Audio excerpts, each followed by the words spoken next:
ہمارے ملک کی بات میں کھل کر کے کہہ رہا ہوں، ہوتا ہوگا اس میں نیوز چینل والے بھی آتے ہوں گے، جس کو جتنا مرچ مسالہ لگانا ہے لگاؤ، مجھے اس سے کچھ فرق نہیں پڑتا۔ سنو، ٹی وی ڈیبیٹ میں آج سب سے زیادہ مدعا کس کو بنایا جاتا ہے؟ آنکھ بند کر کے تم بولو گے مسلمان۔ سب نیوز چینل جتنے بھی دجالی میڈیا نظام ہے، جب تک یہ ہمارا نام لیتے نہیں ان کی روٹی چلتی نہیں۔ کیوں میاں؟ کیا بات ہے؟ ایک تو میں نے سروے کی رپورٹیں دیکھی، مسلمان اس ملک میں سب سے بیکورڈ ہے، ان کے پاس مال کی کمی ہے، ان کے پاس ایجوکیشن کی کمی ہے، ان کے پاس سیاست نہیں، ان کے پاس قیادت نہیں، ان کے پاس ڈپارٹمنٹ میں لوگ نہیں، ان کے نیتا نہیں۔ سب رپورٹ میں ہم نے دیکھا، یہاں تک کہ کئی رپورٹیں یہ بتاتی ہیں کہ دلت سماج سے بھی نیچے آ گئے مسلمان کچھ معاملات میں۔ اتنی بچھڑی ہوئی قوم ہے اگر، اور وہ بھی پورے ملک میں 14% ہے، اتنی بچھڑی ہوئی قوم جن کا ڈھنگ کا ایک نیتا نہ ہو، اللہ ماشاءاللہ، اور کوئی طاقت نہیں، کوئی قوت نہیں۔ پھر میں یہ پوچھتا ہوں، سب سے زیادہ ڈسکشن اس قوم پہ کیوں ہوتا ہے؟ جو سب سے کمزور ہے، اگر سب سے زیادہ بچھڑی ہوئی ہے، تو پھر مدعا ہر ٹی وی چینل کا یہی کیوں ہے؟ صبح سے شام تک کھولو یہی برقع، اذان، داڑھی، ٹوپی، نماز، مصلی، مسجد، اس کے علاوہ کیا ہے؟ سب کل ملا کر کے نیوز کا حاصل صرف مسلمان، صرف مسلمان۔ میں بہت دنوں تک یہ سوچتا رہا، جب اس قوم کے پاس کچھ ہے ہی نہیں تو یہ نیوز چینل میں اتنی زیادہ کیوں ہاہاکار مچی ہوئی ہمارے نام سے؟ پھر اقبال کی بات یاد آئی، کچھ بات تو ہے، کچھ بات تو ہے کہ مٹتی نہیں ہستی ہماری، صدیوں رہا ہے دشمن دور زماں ہمارا۔ کوئی بات تو ہے جس کی وجہ سے بہت زیادہ تم ٹارگٹ پر ہو، بہت زیادہ نشانے پر ہو۔ وہ کیا بات ہے؟ دنیا کو پتا ہے، شاید تمہیں پتا نہ ہو، دنیا جانتی ہے، شاید تم نہیں جانتے۔ ہاں میں مانتا ہوں تمہارے پاس سیاست کی کمی ہے، ایجوکیشن کی کمی ہے، قیادت مفقود ہے، مال و دولت میں کم ہو، اثر و رسوخ میں کم ہو، میں مانتا ہوں، لیکن دنیا کو پتا ہے یہ سب کچھ ان کے پاس نہیں۔ لیکن ایک دولت ان کے پاس ایسی ہے کہ جس دن وہ بیدار ہوئی، دنیا کا جاگنا حرام کر کر رکھیں گے۔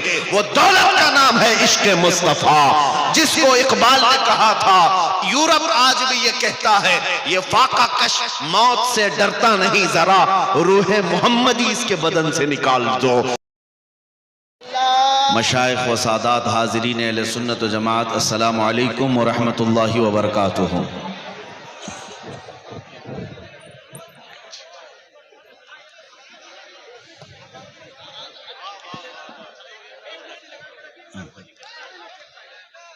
اب ٹھیک آچھے نا؟ الحمدللہ الحمدللہ الحنان المنان الذي خلق الانسان وعلمه البيان والصلاة والسلام على رسوله سيد الانس والجان وعلى آله واصحابه ذوي الخير والاحسان، اما بعد فاعوذ باللہ من الشیطان الرجیم، بسم اللہ الرحمن الرحیم۔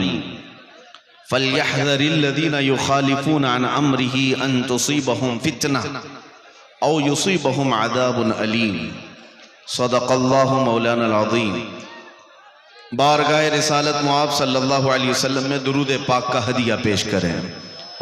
اللہم صلی علی سیدنا و مولانا محمد معدن الجود والکرم وآلہ واصحابہ الکرام وابنہ الکریم وبارک وسلم صلاة دائمة سرمدا ابدا۔ بنگال کی سرزمین، ہو سکتا ہے رات کی ٹھنڈی تو ہو، مگر مومنوں کے دلوں میں کبھی عشق رسالت کی ٹھنڈی نہیں آ سکتی۔ سبحان اللہ۔ لہٰذا جتنی بلند آواز سے آپ نعرہ اور سبحان اللہ کہتے ہیں، عشق کا تقاضا یہ ہے کہ جب میرے مصطفیٰ کا ذکر آئے تو بلند آواز سے درود پاک بھی پڑھا جائے۔ بلند آواز سے پڑھیں درود پاک۔ اللہم صلی علی سیدنا شفیعنا اللہم صلی علی سیدنا محمد معدن الجود والکرم وآلہ بارک وسلم صلاۃ و وآلہ واصحابہ الکرام وابنہ الکریم وبارک وسلم۔ میرے عزیزو، ہر محبت کرنے والا اپنے محبوب کے ذکر پر جھوم اٹھتا ہے، لہذا درود مبارکہ ایک ایسی عبادت ہے جس کے ذریعے سے آپ نبی کریم صلی اللہ علیہ وسلم کے بہت قریب پہنچ جاتے ہیں۔ جب ذکر آ جائے میرے مصطفیٰ کا، لبوں کو بند نہ رکھو، بے اختیار حضور پر درود پڑھ لیا کرو۔ محفلوں کی چاشنی، محفلوں کا عطر بھی یہی ہے، ہماری روح کی غذا بھی یہی ہے۔ نبی پاک صلی اللہ تعالی علیہ وسلم کی بارگاہ میں جس کا جتنا قرب ہوگا وہ درودوں کی برکت سے ہوگا۔ امام غزالی رحمۃ اللہ تعالی علیہ نے لکھا ہے۔ بہرحال میں اپنی گفتگو کو آگے بڑھاتا ہوں یہ عرض کرتے ہوئے، یا رسول اللہ، ابی و امی فدا کا یا رسول اللہ، تیرے عشق کی بدولت مجھے زندگی ملی ہے، تیرے عشق کی بدولت مجھے زندگی ملی ہے، میری بات بن گئی ہے تیری بات کرتے کرتے، ہے جو زندگانی باقی یہ ارادہ کر لیا ہے، تیرے منکروں سے آقا میں مروں گا لڑتے لڑتے۔ عزیزان گرامی وقار، ہماری زندگی کا کل اثاثہ، ہماری زندگی کا کل سرمایہ، ہماری زندگی کا خلاصہ اور لب لباب حاصل کلام صرف یہی ہے جس کو اعلیٰ حضرت فاضل بریلوی رحمۃ اللہ علیہ نے فرمایا، انہیں جانا انہیں مانا نہ رکھا غیر سے کام، للہ الحمد میں دنیا سے مسلمان گیا۔ اور مرشد گرامی حضور تاج الشریعہ بدر الطریقہ رحمۃ اللہ تعالی علیہ فرماتے ہیں، بلحوث سن، سیم و زر کی بندگی اچھی نہیں۔ بلحوث کس کو کہتے ہیں؟ خواہشات کا پجاری، اپنے خواہشات کے پیچھے بھاگنے والا۔ اور سیم و زر کیسے کہتے ہیں؟ سونا اور چاندی کو۔ حضور تاج الشریعہ فرماتے ہیں، اے خواہشات کے پیچھے بھاگنے والے، سونے چاندی کی غلامی اچھی نہیں ہے، بلحوث سن، سیم و زر کی بندگی اچھی نہیں، ان کے در کی بھیک اچھی، سروری اچھی نہیں۔ کل زندگی کا خلاصہ یہی ہے جو ہمیں ہمارے اسلاف سے ملا ہے، اور قرآن یہ کہتا ہے فَلْيَحْذَرِ الَّذِينَ يُخَالِفُونَ عَنْ أَمْرِهِ أَن تُصِيبَهُمْ فِتْنَةٌ۔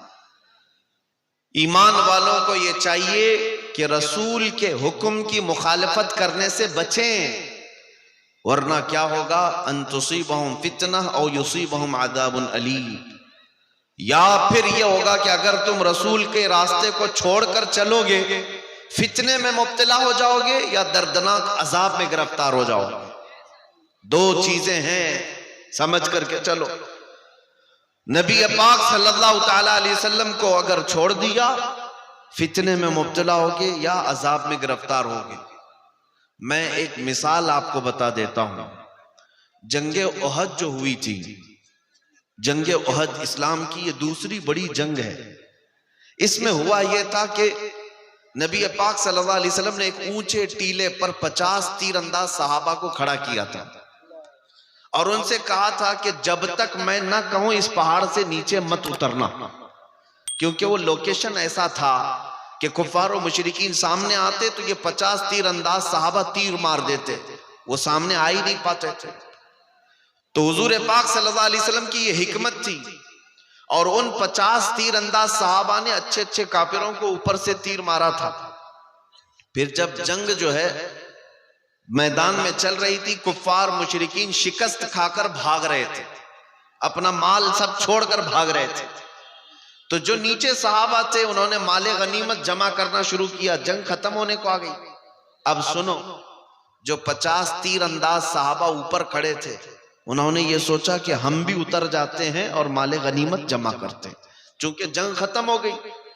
ان میں سے چند صحابہ نے کہا نہیں، اللہ کے رسول نے فرمایا جب تک میں نہ کہوں اترنا نہیں۔ لیکن صحابہ میں آپس میں یہ بات ہوئی کہ نہیں، رسول اللہ کے فرمانے کا مطلب یہ ہے جب تک جنگ ختم نہ ہو تب تک مت اترنا. جنگ ختم ہو گئی، وہ کفار بھاگ رہے ہیں، اب یہاں ہم کھڑے ہو کر کیا کریں؟ تو 40 کے قریب صحابہ اتر گئے، یعنی کئی صحابہ اترے. اب وہ جو مین لوکیشن تک خالی ہو گیا تو کفار و مشرکین کی طرف سے خالد بن ولید اس وقت آئے تھے، ابھی وہ ایمان لائے ہوئے نہیں تھے. جب انہوں نے دیکھا کہ یہ اونچا ٹیلا خالی ہو گیا ہے، 200 لشکریوں کو پیچھے سے بھگاتے ہوئے لائے اور جو اوپر کھڑے تھے صحابہ ان سب کو شہید کیا. اور واپس آ کر کے جو صحابہ مال غنیمت جمع کر رہے تھے سب پر حملہ کیا، اور جو بھاگے ہوئے کافر تھے وہ بھی پلٹ کر آ گئے. دونوں کے بیچ میں صحابہ پس گئے، 70 صحابہ کی جانیں گئی اس جنگ احد میں. میں یہ بات کیوں عرض کر رہا ہوں، سنو. یہ وہی جنگ ہے جس میں حضرت امیر حمزہ کا سینہ چاک کر کے کلیجہ نکال کر چبایا گیا ہے. یہ وہی جنگ ہے جس میں حضرت عبداللہ بن جہش کے 80 ٹکڑے کر دیے گئے تھے جسم کے، اور کافروں نے ہار بنا کر کے پہن لیا تھا ان کے ٹکڑوں کو کاٹ کر کے.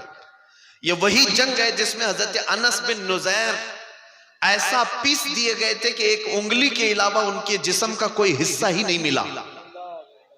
یہ وہی جنگ ہے جس میں حضرت سعد ابن ربی کے جسم میں 12 نیزے لگے تھے، پیٹ پھٹ گیا تھا. یہ وہی جنگ ہے جس میں خود رسول اللہ کے 2 دانت مبارک شہید ہوئے. اتنا بڑا جو نقصان ہوا، اتنا بڑا نقصان ہوا، 70 صحابہ کی جانیں، بڑے بڑے صحابہ اس میں شہید ہوئے. کیوں ہوا؟ مفسرین فرماتے ہیں صرف اس بات کی وجہ سے کہ اللہ کے رسول نے فرمایا تھا جب تک میں نہ کہوں اترنا نہیں. رسول پاک صلی اللہ تعالی علیہ وسلم کے فرمان کو جو آپ سمجھ رہے ہیں کہ حضور نے جو فرمایا، صحابہ نے یہ نہیں ہے کہ نافرمانی کرنی تھی، ان کی خطا اجتہادی تھی، اتر گئے جس کی وجہ سے اتنا بڑا نقصان ہوا. صحابہ نے جان بوجھ کر کے حضور کی نافرمانی نہیں کی، وہ ان کا اجتہاد تھا. انہوں نے سوچا کہ جنگ ختم ہونے تک کے لیے حضور نے فرمایا تھا جنگ ختم ہو گئی اب اتر جائیں گے. اس کے باوجود اتنا بڑا نقصان. مفسرین لکھتے ہیں اس آیت کی تفسیر میں، اے مسلمانوں جو جان بوجھ کر رسول اللہ کو چھوڑ چکا ہو، جو آج جانتے ہوئے نبی پاک کے احکام کی خلاف ورزی کرتا ہو، وہ تو احد کے میدان میں 70 شہید ہوئے تھے، آج 70 لاکھ بھی مرے تو کیا فرق پڑتا ہے؟ آج 70 لاکھ کی بھی جان جا سکتی ہے. وجہ یہی ہے جس کو اقبال نے 2 جملوں میں بیان کر دیا تھا. کیا ہے؟ ان کے جو ہم غلام تھے خلق کے پیشوا رہے ہیں. ان کے جو ہم غلام تھے خلق کے پیشوا رہے، ان سے پھرے جہاں پھرا پھر آئی کمی وقار میں. ان سے پھرے جہاں پھرا پھر آئی کمی وقار میں. اے میرے عزیزو، جذبات جوش سب اپنی جگہ پر، جب تک تم محبت کے تقاضوں کے مطابق نہیں اتر سکتے. حضور پاک صلی اللہ تعالی علیہ وسلم کے لیے اپنا سب کچھ قربان کرنا ضروری ہے، صرف زبان سے نہیں. ابھی میں پوچھوں گا تو سب 2 ہاتھ اٹھائیں گے کہ کون کون اپنی گردن دینے کو تیار ہے. ہر کوئی ہاتھ اٹھائے گا. لیکن میں یہ پوچھتا ہوں جو بندہ حضور کے لیے جان دے سکتا ہے وہ کچھ گناہ چھوڑ کیوں نہیں سکتا؟ اپنی عادتوں کو بدل کیوں نہیں سکتا؟ اور میں نے تو یہ بھی دیکھا ہے 8 دن کا اگر کسی کو عشق ہو جائے کسی لیلا سے، اور مجنوں کو ہم نے دیکھا ہے وہ چہرہ بھی بدل لیتا ہے، کپڑے بھی بدلتا ہے، ہیئر اسٹائل بھی بدلتا ہے، گھنٹوں لیلا کے انتظار میں جا کر کے پارک میں انتظار بھی کرتا ہے. مجازی عشق میں جب تو اپنے آپ کو بدل سکتا ہے، جبکہ یہ بھی بھروسہ نہیں لیلا کتنے دن تیرے ساتھ رہنے والی، یہ بھی بھروسہ نہیں، باوجود اس کے اپنے آپ کو بدل سکتے ہو، تو اس نبی رحمت شہنشاہ دو جہاں کے لیے کیوں نہیں بدلا جا سکتا جو ہمیں ایک بار تھام لے تو دنیا میں بھی تنہا نہیں چھوڑتا، قبر میں بھی نہیں اور حشر میں بھی نہیں. حشر میں بھی وہ تنہا کبھی نہیں چھوڑتے. تو ان کے لیے کیوں نہیں بدل سکتے؟ ان کے لیے کیوں نہیں بدل سکتے؟ اس کو ہی اعلیٰ حضرت فرماتے ہیں آج لے ان کی پناہ، آج مدد مانگ ان سے، آج لے ان کی پناہ، آج مدد مانگ ان سے، کل نہ مانیں گے قیامت میں اگر مان گیا۔ اے عزیز ساتھیوں، مسلمانوں، میری امت کے غیور نوجوانوں، ایک حدیث میں تمہارے سامنے رکھتا ہوں، سنو۔ اللہ کے رسول صلی اللہ علیہ وسلم ارشاد فرماتے ہیں لا یؤمن احدکم حتی یکون ہواہ تبعا لما جئت بہ، تم میں سے اس وقت تک کوئی مومن نہیں ہو سکتا جب تک وہ اپنی خواہشات کو میری مرضی کے مطابق نہ بنائے۔ جس چیز کو میں لے کر کے آیا ہوں، رسول پاک لے کر کے آئے، حضور کی مرضی کے مطابق جب تک تم اپنی خواہشات نہیں بناؤ گے تب تک مومن نہیں۔ یہ کہنا آج سے چھوڑ دو کہ میری مرضی میں جیسا چاہوں گا جیوں گا، نہیں، یہ کہنا چھوڑ دو یہ ہماری لائف ہے، ہمیں انجوائے کرنے دو۔ کسی کی لائف نہیں ہے، تم میں سے کسی کی اپنی زندگی نہیں ہے، بلکہ حقیقت میں ہے کیا ہمارے پاس؟ تاج الشریعہ سے سنو، وہ خود کہتے ہیں زندگی یہ نہیں ہے کسی کی کسی کے لیے، زندگی یہ نہیں ہے کسی کی کسی کے لیے، زندگی ہے نبی کی نبی کے لیے۔ نہ سمجھ مرتے ہیں زندگی کے لیے، جینا مرنا ہے سب کچھ نبی کے لیے۔ یہ ہے اصل زندگی، یہ ہے اصل زندگی۔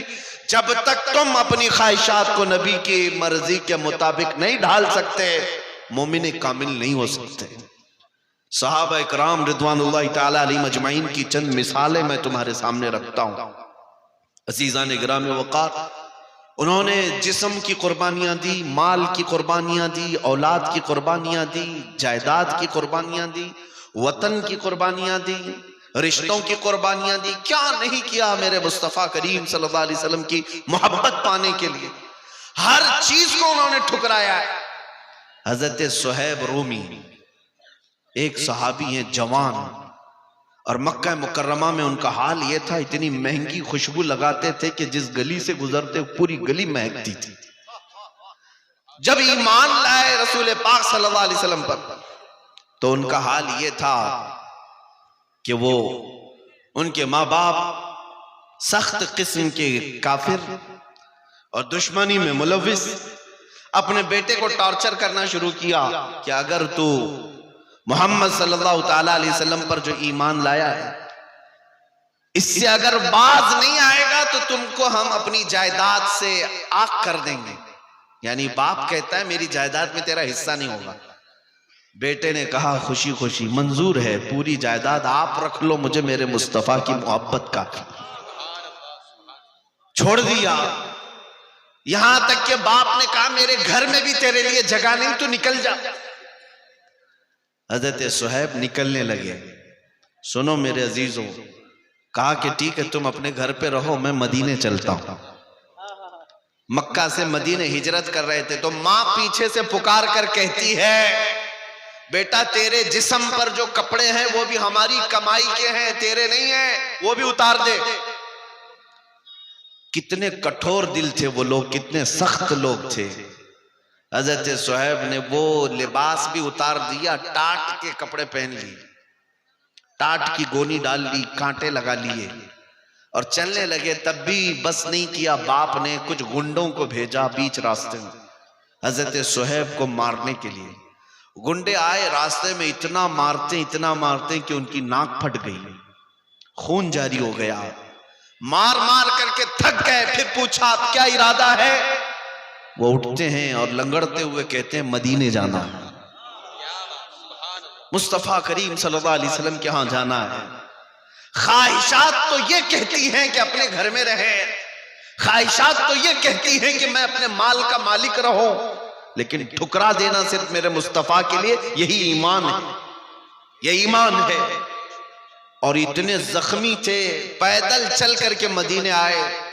صحابہ کہتے ہیں جب وہ مدینے آ رہے تھے، شام کا وقت تھا، رسول پاک صلی اللہ علیہ وسلم مسجد نبوی سے باہر آ کر کھڑے ہیں جیسے کسی کا استقبال کرنے کے لیے کھڑے ہیں۔ صحابہ نے پوچھا یا رسول اللہ کوئی قبیلہ آ رہا ہے، کوئی وفد آ رہا ہے جس کا آپ انتظار کر رہے ہیں؟ نبی پاک صلی اللہ علیہ وسلم نے فرمایا نہیں میرا ایک دیوانہ، میرا ایک محب میری محبت میں زخم کھا کر آ رہا ہے۔ تو صحابہ دیکھتے ہیں حضرت صہیب آ رہے تھے، زخمی حالت، گھٹنے پھوٹے ہوئے ہیں، ناک پھٹی ہوئی ہے، پورے جسم میں ٹاٹ کے کپڑے ہیں۔ جب وہ قریب آئے، نبی پاک صلی اللہ علیہ وسلم نے اپنی چادر اٹھا کر کے ان کے جسم پر ڈال دی، اپنے سینے سے لگا لیا۔ اتنی ہی بات تھی۔ سنو، حضرت صہیب کہتے ہیں اے لوگو، دنیا میں سب سے زیادہ محبت کرنے والی کوئی ذات ہے تو وہ ماں ہوتی ہے، سب سے زیادہ محبت کرنے والی ماں ہوتی ہے، لیکن میں وہ بندہ ہوں جس سے میری ماں نے بھی کپڑے اتار لیے، اس کے باوجود اگر مجھے کسی نے چادر پہنایا ہے تو تاجدار مدینہ کی ذات۔ واہ واہ واہ واہ، نعرہ تکبیر، نعرہ تکبیر، نعرہ رسالت، نعرہ رسالت۔ واہ واہ واہ، مجھ سے ماں سے زیادہ محبت کرنے والی ذات۔ اور پھر رسول پاک فرماتے، حضرت صہیب کہتے ہیں پھر گنڈوں نے کتنا مارا تھا، میرے باپ نے کتنا مال لیا تھا، میرا گھر کس نے ہڑپا تھا، مجھے کچھ فکر نہیں۔ یا رسول اللہ، ہر ستم ہر مصیبت گوارا ہے، بس ایک بار تم کہہ دو کہ تو ہمارا ہے۔ ان کا مسلک تو یہی تھا، ہر مصیبت ہر ستم گوارا ہے، یا رسول اللہ بس ایک بار کہہ دو کہ تو ہمارا ہے۔ وہ صحابہ اکرام رضوان اللہ تعالی علیہ مجمعین نے مشقتیں اٹھائی ہیں، قربانیاں دی ہیں، اپنی خواہشات کو ترک کیا ہے۔ آج نوجوانوں سے میں پوچھتا ہوں، ساری خواہشات کا بنڈل تو لے کر کے اپنے ساتھ بیٹھے ہوئے ہو، اور پھر اگر صرف ہم یہاں بیٹھ کر کے نعرے رسالت کریں اور پھر حفظ ناموس رسالت کی بات کریں، یہ کیسے ہو سکتا ہے؟ یہ کیسے ہو سکتا ہے؟ یہ شہادت گئے الفت میں ہے قدم رکھنا۔ لوگ آسان سمجھتے ہیں مسلمان ہونا، یہاں قربانیاں ہیں، یہاں پر جگہ جگہ تمہاری آزمائشیں، امتحانات ہیں۔ اے نوجوانوں، ہر چیز کے لیے تیار رہو، اس لیے کہ خدائے رب العالم، خدائے عزیز و جبار نے اس روئے زمین کے سب سے اچھے دین پر تمہیں پیدا کیا، سب سے اچھا دین اسلام جس پر تمہیں اللہ نے پیدا کیا، اور اتنا ہی نہیں سب سے محبوب رسول کی امت میں بنایا۔ ظاہر سی بات ہے، جب سب سے بڑی دولت تمہارے پاس ہے تو اتنا ہی کٹھن امتحان بھی ہوگا، ویسی ہی آزمائشیں بھی ہوں گی، اور سب سے زیادہ دشمن تمہارے ہی ہوں گے، کیونکہ دولت سب سے بڑی تمہارے پاس ہے، سب سے بڑی دولت تمہارے پاس ہے۔ آپ سوچتے ہوں گے کون ہماری دشمنی کرتا ہے؟ آج ایک مسئلہ میں سمجھا دیتا ہوں آپ کو، ہمارے ملک کی بات میں کھل کر کے کہہ رہا ہوں، ہوتا ہے ہوگا اس میں نیوز چینل والے بھی آتے ہوں گے، جس کو جتنا مرچ مسالہ لگانا ہے لگاؤ، مجھے اس سے کچھ فرق نہیں پڑتا۔ سنو، ٹی وی ڈیبیٹ میں آج سب سے زیادہ مدعا کس کو بنایا جاتا ہے؟ آنکھ بند کر کے تم بولو گے مسلمان۔ سب نیوز چینل جتنے بھی دجالی میڈیا نظام ہے، جب تک یہ ہمارا نام لیتے نہیں ان کی روٹی چلتی نہیں۔ کیوں میاں؟ کیا بات ہے؟ ایک تو میں نے سروے کی رپورٹیں دیکھی، مسلمان اس ملک میں سب سے بیکورڈ ہیں، ان کے پاس مال کی کمی ہے، ان کے پاس ایجوکیشن کی کمی ہے، ان کے پاس سیاست نہیں، ان کے پاس قیادت نہیں، ان کے پاس ڈپارٹمنٹ میں لوگ نہیں، ان کے نیتا نہیں۔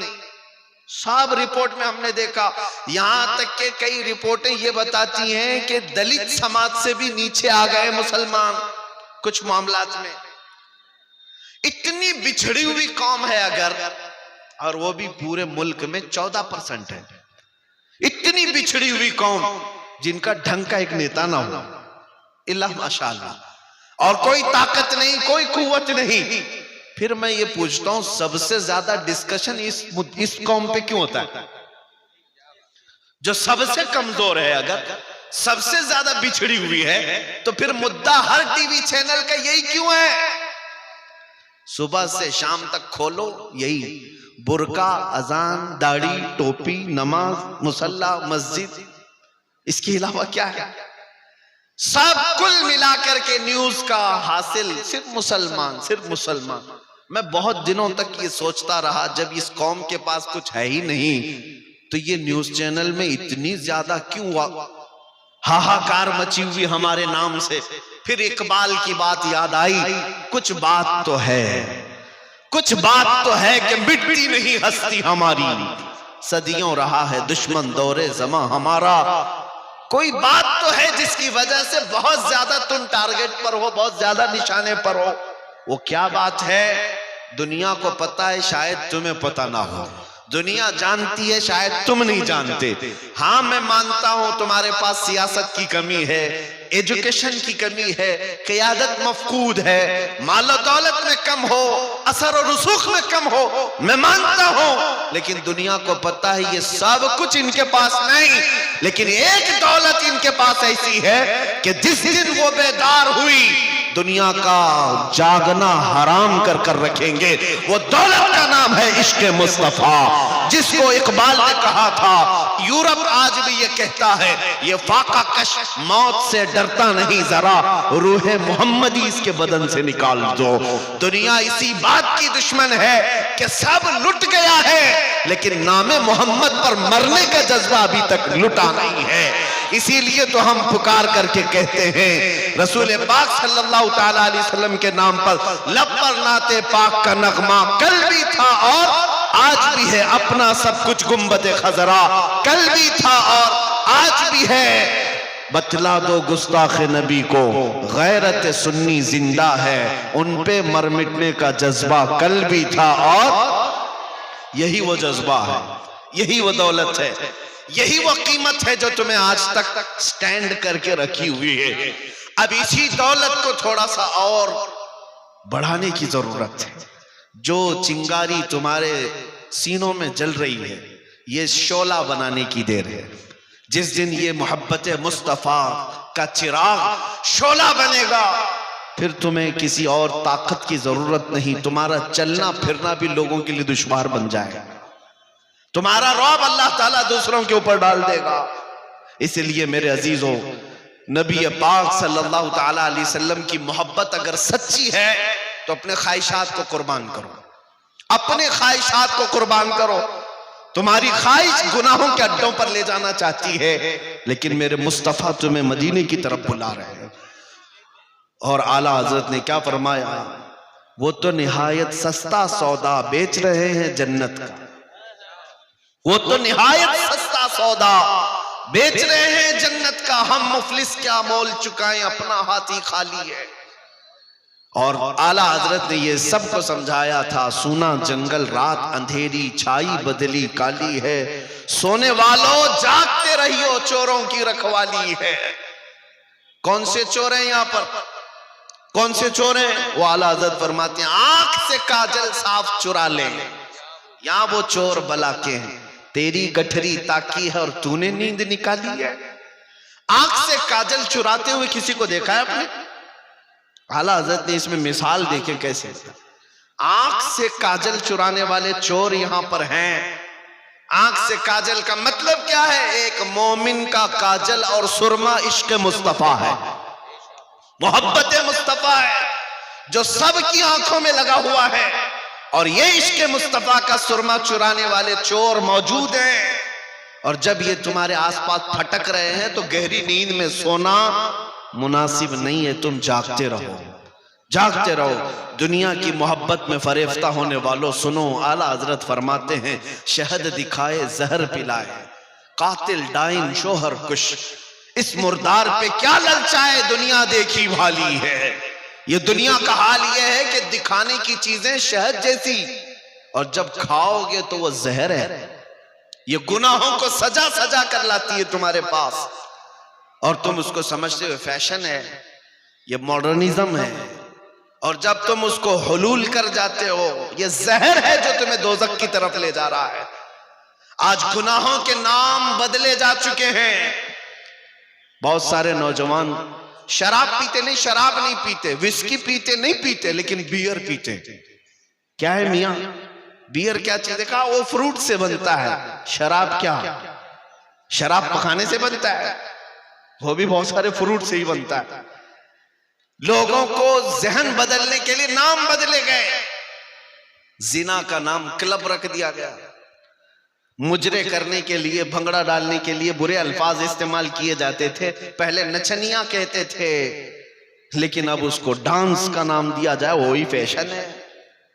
وہ فیشن ہے. جوا کھیلنے والے ہوتے تھے، ان سے دنیا بچتی تھی، لیکن اب جوے باز، سٹے باز، دنیا کے بڑے بڑے کروڑ پتی بیٹنگ کرتے ہیں. ہم کیا کام ہے؟ کرکٹ، فٹ بال میں بیٹنگ کرنا. جوے باز، گیمبلر، یہ وہ لوگ ہیں جن کے متعلق رسول پاک صلی اللہ تعالیٰ علیہ وسلم کی احادیث میں سخت ترین مذمت آئی ہے. سود کھانے والے، آپ بیاج کہتے رہے ہوں گے، لیکن اب دنیا اس کو انٹرسٹ کے نام سے، نیا لفظ فائنانس کے نام سے کھلاتی ہے. سود کا ایک لقمہ کھانے والا، میرے مصطفیٰ فرماتے ہیں، خانہ کعبہ کے سامنے اپنی ماں سے زنا کرنے کے برابر. مسلمانوں کو ان تمام چیزوں میں لا کر ڈال دیا گیا ہے. گناہوں کے نام بدلے گئے. اسی لیے ایک ہی بات میں کہہ رہا ہوں، توجہ سے سنیں. جب تک تم اپنی خواہشات کو حضور کی مرضی کے مطابق نہیں بناؤ گے، یہ دنیا قدم قدم پر تمہیں زہر پلاتی رہے گی. زہر پلاتی رہے گی. آپ کو کیا کیا نام دے دیے گئے. بہت سارے نوجوان سجنے سنورنے کے نام پر اپنا تشخص بگاڑ لیا، اپنی آئیڈینٹی بدل دی. تمہاری داڑیاں تو گٹر میں بہ رہی ہیں، تمہاری ٹوپیاں تو چھپی ہوئی ہیں، شرم آتی ہے. ان دوسروں کو دیکھو، چوٹی رکھنے میں شرم نہیں آتی، بالیاں پہننے میں شرم نہیں آتی، چوڑیاں پہننے میں شرم نہیں آتی. نوجوانوں کی بات کر رہا، کپڑے پھاڑ کر کے پہننے میں شرم نہیں آتی، لیکن مصطفیٰ کریم کے اخلاق پر عمل کرنے میں شرم آتی ہے. انصاف کرو، پھر کون سے مسلمان ہو. جب تک تم اپنے آپ کو نہ بدلو گے، یہ حالات نہیں بدلنے والے. قرآن کہتا ہے ان اللہ لا یغیر ما بقوم حتی یغیروا ما بانفسہم. بے شک اللہ تعالیٰ اس وقت تک کسی قوم کی حالت کو نہیں بدلتا جب تک وہ قوم خود اپنی حالت نہیں بدلتی. آج بدلنے کا وقت ہے. شاعر نے سچ کہا ہے، جگہ جگہ کے تھک چکے ہیں تمہیں یہ ہنگامے، نشاط لذت خواب گراں بدل ڈالو. غلط روی سے منازل کا بعد بڑھتا ہے، مسافروں رویش کارواں بدل ڈالو. میں آیا ہوں صرف یہاں پر اس بات کے لیے کہ تمہارے گھروں میں ہر پیدا ہونے والا بچہ میرے مصطفیٰ کا سپاہی بن کر کے نکلے، نبی پاک صلی اللہ تعالیٰ علیہ وسلم کی عزت پر پہرا دینے والا بن کر نکلے. اتنے بڑے عظیم کام کے لیے اٹھنے والا ایک بچہ، ظاہر سی بات ہے اسے اندر سے اور باہر سے پورا پاک ہونا ہوگا. اس کی تربیت پر پوری توجہ دینی ہوگی. یہاں پر جتنے حاضرین آئے، سب سے میں کہتا ہوں، اگر اللہ نے ایک بیٹا دیا ہے تو میرے مصطفیٰ کے نام پہ پالو، اس کی تربیت کرو نام محمد لے کر کے، اور اسے یوں سکھاؤ، میں سو جاؤں یا مصطفیٰ کہتے کہتے، کھلے آنکھ میری صلی اللہ کہتے کہتے. جب وہ جوان ہو جائے پھر دیکھنا دنیا اس کے سامنے انگلی اٹھانے کی بھی ہمت نہیں رکھ سکتی. آج تم نے اپنے بچوں کو آوارہ کر رکھا ہے، ان کو کسی اور کے گود کے حوالے کر دیا ہے، ان کو تم ایرے غیرے کے تربیت میں ڈال رکھے ہو. صرف اتنی بات میں کہنے آیا ہوں، تمہارا ہر بچہ میرے مصطفیٰ کا سپاہی ہونا چاہیے. نبی پاک صلی اللہ تعالیٰ علیہ وسلم کی محبت میں اس کی پرورش ہونی چاہیے.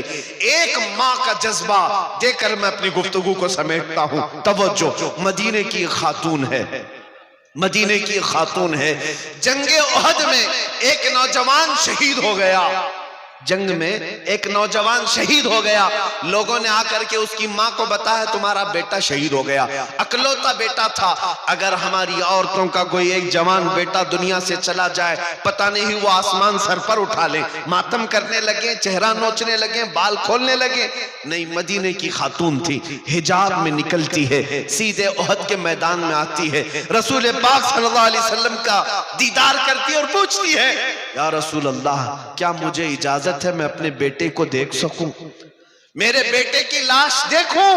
نبی پاک صلی اللہ علیہ وسلم نے فرمایا ہاں تیرا بیٹا شہید ہو گیا، اللہ اس کو بلند مقام دے، جا تو دیکھ سکتی ہے۔ سنو اے مسلمانوں، وہ خاتون آئی اپنے بیٹے کو ڈھونڈتے ہوئے، میدان میں پڑی ہوئی ایک لاش ہے، جوان بیٹے کی لاش جب ماں دیکھے تو کلیجہ پھٹ جانا چاہیے، لیکن کمال ہے وہ مدینے کی خاتون، سلام ہو ان کی عظمتوں اور قربانیوں پر، اپنے بیٹے کی لاش کے قریب آئی، جسم سے جبہ ہٹایا، جسم سے جبہ ہٹایا اور پلٹا، پیٹھ پر ہاتھ پھیرتی رہی، سینے پر ہاتھ پھیرتی رہی، پھر جبہ سیدھا کیا، مسکرائی اور سجدے میں گر گئی، سجدے میں گر گئی، شکر ادا کرنے لگی۔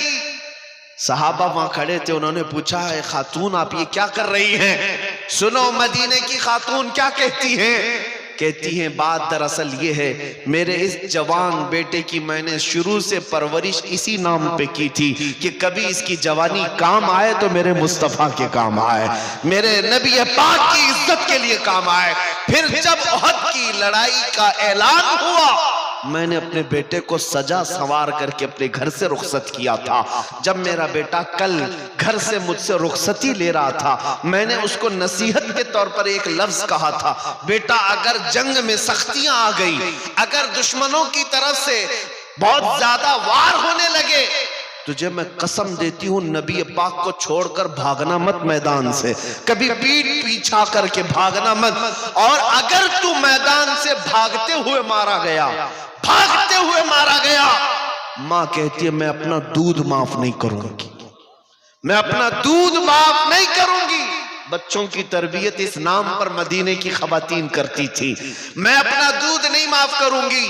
یہ خاتون کہتی ہیں مجھے پھر جب پتا چلا میرا بیٹا شہید ہو گیا، میں دوڑتی ہوئی آئی دیکھنے کے لیے، اور میں نے اس کا جبہ اٹھا کر جو پیٹھ پر دیکھا، یہی دیکھا کہ کہیں یہ بھاگتے ہوئے پیٹھ پیچھے سے تو نہیں مارا گیا، کافر ہونے سے پیچھے سے وار کر کے تو نہیں مارا، یہ بھاگتا ہوا تو نہیں مارا گیا۔ میں نے دیکھا میرے بیٹے کی پیٹھ پر ایک بھی تیر کا نشان نہیں ہے، جتنے نشان ہے سب اس نے سینے پر لیا ہے۔ اسی بات پر میں اللہ کا شکر ادا کرتے ہوئے سجدہ ریز ہوئی۔ وہ کیسی خواتین تھی، اپنا لال اور اپنا جگر دے بھی دیا، لیکن یہ دیکھا کہ میرے مصطفیٰ کی خدمت میں پورا اترا بھی ہے یا نہیں اترا۔ میرے عزیزوں، بچوں کی تربیت مدینے والے یوں کیا کرتے تھے، اسی لیے مدینہ چھوٹا ضرور تھا لیکن قیصر و کسریٰ کی فوجیں بھی مدینے کے نام سے تھر تھراتی تھی، خوف سے ڈرتی تھی۔ کیوں؟ مدینہ طیبہ میں پلنے والے چھوٹے بچے بھی بڑے بڑے بادشاہوں کو آنکھ دکھانے کے قابل تھے، ان کی پرورشیں تھی اس طرح۔ اے عزیز قوم کے غیور نوجوانوں، آج میں اتنا میسج دے کر کے جاتا ہوں، آج کے جو حالات بگڑتے جا رہے ہیں اس کی وجہ یہی ہے۔ ظاہر سی بات ہے جب تم سونے لگ جاؤ گے تو کتے راج کرنا شروع کر دیں گے، تمہارا چلنا پھرنا جاری رہے گا تو کتے اپنی اپنی جگہوں پر جائیں گے۔ آج یہ تمام حالات کے بدلنے کی وجہ یہی ہے، ہم نے اپنے ہاتھوں اپنی بہت ساری خرابیاں کی ہیں، اپنے ہاتھوں اپنی بربادیاں شروع کی ہیں۔ انہیں کون سمجھائے نوجوانوں کو کہ تمہارا دین کتنا پاکیزہ ہے، کتنا خوبصورت ہے، اس سے بہتر عزت تمہیں کہیں نہیں مل سکتی۔ مصطفیٰ کریم کے قدموں میں جو عزت ہے وہ فرشتے بھی اس کی عزت کرتے ہیں، لیکن تم کہاں ڈھونڈنے نکلے؟ بالی ووڈ میں، ہالی ووڈ میں، اور تم سیریلز میں، ٹی وی چینلز میں دیکھنے پر چل پڑے۔ جب قوم اپنا تشخص اور اپنی آئیڈینٹیٹی چھوڑ دیتی ہے تو وہ لوگوں کی ٹھوکروں پر آ جاتی ہے۔ ہماری اپنی روایات برقرار رکھنا ہمیں ضروری ہے۔ آ جاؤ میرے مصطفیٰ کے اخلاق پر۔ آج جو حالات بدلے ہیں صرف تھوڑی بیداری کی ضرورت ہے۔ مجھے پتا ہے ان پاکھنڈیوں کی کوئی حیثیت ہی نہیں جو اپنے گوفے میں بیٹھ کر بھونک تو سکتے ہیں لیکن کبھی کسی محمد عربی کے شعر کا مقابلہ کر ہی نہیں سکتے۔ اتنی بات طے ہے، یاد سے نہیں تاریخ سے ثابت ہے، نبی پاک صلی اللہ تعالیٰ علیہ وسلم کی نسبت جس غلام سے ہے کتے اس کا مقابلہ نہیں کرتے۔ اور یہ بات بھی میں بتا دوں، ہا ہو بہت ہو رہا ہوگا، دنیا والے بہت کچھ بڑے بڑے بلند بانگ دعوے کر رہے ہوں گے، لیکن اتنی بات ضرور ہے، بہت سارے کیڑوں کی آواز سے اور کتوں کی آواز سے انقلاب نہیں آتا۔ ایک شیر بھی اگر دہاڑے تو پورے میدان میں انقلاب آتا ہے۔ بڑی بڑی ان آوازوں کی طرف ہمیں توجہ کرنے کی ضرورت نہیں۔ ہم نے دیکھا ہے آج احساس صرف اس بات کا ہو رہا ہے کہ ہمیں چھیڑنے والے لوگ کھلے عام آزاد ہو گئے، ورنہ اتنی مجال نہیں تھی کہ میرے نبی تک انگلی پہنچ جائے، قرآن تک پہنچ جائے، اسلام تک پہنچ جائے۔ ہونا تو کچھ نہیں، نہ حضور کی شان میں ایک نقطہ فرق آ سکتا ہے، نہ کلام خدا قرآن مقدس کا ایک نقطہ بدلا جا سکتا ہے، کچھ نہیں ہوگا۔ لیکن شرم کی بات یہ ہے کہ ہماری زندگی میں ان تک ہاتھ کیسے گیا، اس بات کا افسوس ہے۔ باقی قرآن کے مٹائے جانے کا یا رسول پاک کی عزت کا سوال ہی نہیں بنتا، کیونکہ اعلیٰ حضرت نے فرمایا تو گھٹائے سے کسی کے نہ گھٹا ہے نہ گھٹے گا۔ یا رسول اللہ جب بڑھائے تجھے اللہ تعالیٰ تیرا، مٹ گئے مٹتے ہیں مٹ جائیں گے، آدھا تیرے نہ مٹا ہے نہ مٹے گا کبھی، چرچا تیرا رہے گا یوں ہی ان کا چرچا رہے گا، پڑے خاک ہو جائیں جل جانے والے۔ نبی پاک صلی اللہ تعالیٰ علیہ وسلم کی عزت پر کوئی آنچ نہیں آ سکتی، قرآن پاک کا ایک نقطہ نہیں بدل سکتا۔ ہم نے اپنی زندگی میں بھی نہیں دیکھا وہ رافضی کتا جو دین بدلنے نکلا، اسلام بدلنے نکلا، قرآن کو بدلنے نکلا، حالت ایسی ہو گئی کہ گھر کا وہ کیا کہتے دھوبی کا کتا، نہ گھر کا نہ گھاٹ کا۔ آج یہی حالت ہو گئی، نہ ادھر کا رہا نہ ادھر کا رہا، بیچ سڑک میں پڑا رہا۔ اب تو ایسے ایسے اسٹیٹمنٹ آتے ہیں اس کے جان کا خطرہ ہے، میں جان کا خطرہ ہے۔ یہ ذلت تو ابھی دنیا میں دیکھنی ہے، آخرت کی باقی ہے۔ سچ فرمایا امام عشق و محبت نے، یا رسول اللہ جو تیرے در سے یار پھرتے ہیں در بدر یوں ہی خار پھرتے ہیں، در بدر یوں ہی خار پھرتے ہیں۔ جو حضور پاک کو چھوڑتا ہے وہ ذلتوں کا شکار ہوتا ہی ہے، ہونا کچھ نہیں ہے۔ جو حضور کی طرف انگلی اٹھاتے رہے وہ سب کیڑے فنا ہو جائیں گے، سب کیڑے فنا ہو جائیں گے، برساتی موسم کے کیڑے۔ لیکن میرے مصطفیٰ کریم کی شان جیسی تھی ویسی ہی باقی رہنی ہے، بلکہ قرآن ان کے متعلق کہتا ہے وَلَلْآخِرَةُ خَيْرٌ لَكَ مِنَ الْأُولَىٰ، اے رسول ہر آنے والی گھڑی آپ کی پچھلی گھڑی سے بہتر ہے۔ آپ کی شان بلند ہوتی ہی جائے گی صبح قیامت تک۔ ارے میاں یہ تو قرآن کی بات ہے ہی ہے۔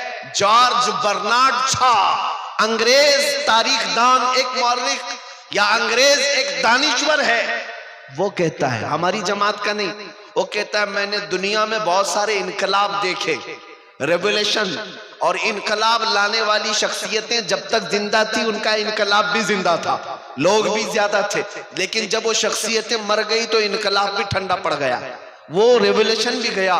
جیسے لینن کا انقلاب، مارکسزم کا انقلاب، سوشلزم کا انقلاب، ڈیموکریٹک کا انقلاب، بہت سارے انقلاب آئے۔ جارج برنارڈ شا کہتا ہے لیکن ایک انقلاب مدینے سے آیا تھا، محمد الرسول اللہ کا، وہ گئے 14 صدیاں ہو گئی لیکن اس انقلاب میں ایک آنچ برابر، ایک انگلی برابر بھی کمی نہیں آئی، بلکہ ہر زمانے میں ان کے انقلاب کا اثر بڑھتا ہی رہا، بڑھتا ہی رہا۔ یہ کون کہہ رہا ہے؟ دوسرے خیمے کے لوگ بھی اس بات کو مانتے ہیں کہ میرے مصطفیٰ کریم کے دین پر آج بھی کوئی فرق نہیں آیا۔ اسلام کی فطرت میں قدرت نے وہ لچک دی ہے، جتنا ہی دباؤ گے اتنا ہی وہ ابھرے گا۔ اے مسلمانوں میرا یہ میسج سن کر کے جاؤ، ہمارے تمام مسائل کا حل یہی ہے کہ محمد سے وفا تو نے تو ہم تیرے ہیں، یہ جہاں چیز ہے کیا لوح و قلم تیرے ہیں۔ اب آؤ ہم یہ عزم کر کے آج اٹھتے ہیں، زندگیاں گزاریاں عیاشیوں میں، گناہوں کے اڈوں پر، بربادیاں تو ہم نے اپنے آنکھوں سے دیکھی ہے۔ لوگ آج ہمیں ٹھوکروں پر رکھ رہے ہیں، کبھی مسجدوں کی طرف نشانے، کبھی ہمارے گنبدوں کی طرف، کبھی خانقاہوں کی طرف، کبھی ہماری بچیوں کے حجاب کی طرف، کبھی قرآن، کبھی رسول، کبھی خدا کی شان کی طرف۔ لیکن لیکن آج ہر مسلمان نوجوان کو بدلنا ہوگا اور یہ عہد کرنا ہوگا، اب میں جیوں گا تو میرے مصطفیٰ کے اخلاق پر جیوں گا، ان کی سنتوں پر جیوں گا۔ آؤ نبی پاک کی طرف مخاطب ہو کر کے یوں عرض کرو، یا رسول اللہ، دہن میں زبان تمہارے لیے، بدن میں ہے جان تمہارے لیے، ہم آئے یہاں تمہارے لیے، اٹھے بھی وہاں تمہارے لیے۔ وآخر دعوانا الحمدللہ رب العالمین۔